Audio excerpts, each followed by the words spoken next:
रुचि भी नहीं होगी।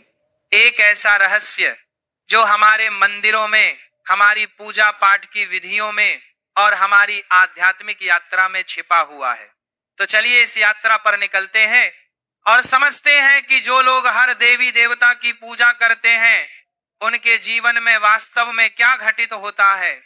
कल्पना कीजिए एक व्यक्ति की जो सुबह उठकर सूर्य देव को नमन करता है, फिर गणेश जी की आरती करता है, फिर शिव जी का ध्यान करता है, दोपहर में लक्ष्मी माता की पूजा करता है, शाम को हनुमान जी के मंदिर जाता है और रात को दुर्गा माता का पाठ करता है। क्या यह भक्ति है या भ्रम? क्या यह समर्पण है या बिखराव? जब हम हर देवी देवता की पूजा करते हैं तो हम दरअसल एक बहुत बड़ी सच्चाई को नहीं समझ पाते कि सभी देवी देवता एक ही परम सत्य की अलग अलग अभिव्यक्तियां हैं। जब एक साधक अलग अलग देवताओं की पूजा करता है तो उसका मन विभिन्न दिशाओं में भटकने लगता है। ये ऐसा है जैसे एक व्यक्ति एक साथ कई नावों पर सवार होने की कोशिश करे, अंततः वह किसी भी नाव से अपने गंतव्य तक नहीं पहुंच पाता। लेकिन इसका मतलब यह बिल्कुल नहीं है कि विभिन्न देवताओं का सम्मान नहीं करना चाहिए। हमें यह समझना होगा कि सभी देवी देवता एक ही परमात्मा के विभिन्न रूप है और हमें अपनी साधना में एक केंद्र बिंदु चुनना होगा। मैं आपको एक कहानी सुनाता हूं।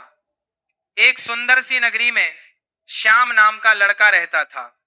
तो उसके घर में भी विभिन्न देवी देवताओं की पूजा होती थी। उसकी माताजी लक्ष्मी माता की भक्त थी, पिताजी शिवजी के उपासक थे और घर के अन्य सदस्य अलग अलग देवताओं की आराधना करते थे। लेकिन जब श्याम ने अपने गुरु श्री से इस विषय पर चर्चा की तो उसे एक अद्भुत सत्य का ज्ञान हुआ।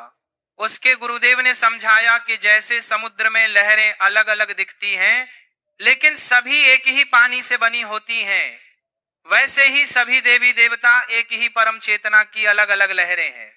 जब एक व्यक्ति हर देवी देवता की पूजा करता है बिना इस गहरी समझ के, तो उसकी आध्यात्मिक ऊर्जा बढ़ जाती है।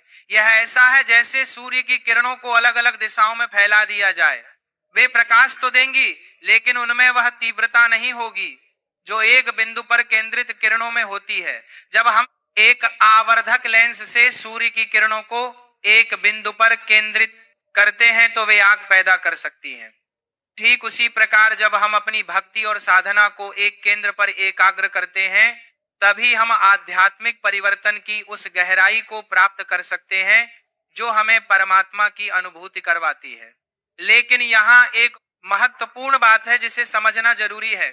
सभी देवताओं के प्रति सम्मान और श्रद्धा होनी चाहिए, लेकिन साधना के लिए हमें एक इष्ट देव चुनना होगा। यह इष्ट देव हमारे लिए परमात्मा तक पहुंचने का माध्यम बनता है। जैसे एक पहाड़ की चोटी पर पहुंचने के लिए कई रास्ते हो सकते हैं, लेकिन हमें एक रास्ता चुनकर उस पर चलना होगा। ठीक वैसे ही आध्यात्मिक यात्रा में भी हमें एक मार्ग चुनना होता है। अब आप सोच रहे होंगे कि फिर उन लोगों का क्या जो हर देवी देवता की पूजा करते हैं।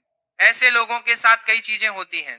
पहली बात, उनका मन हमेशा चंचल रहता है, वे एक जगह स्थिर नहीं हो पाते। आज वे गणेश जी की भक्ति में लीन होते हैं, कल हनुमान जी की आराधना में, परसों दुर्गा माता के मंत्रों में।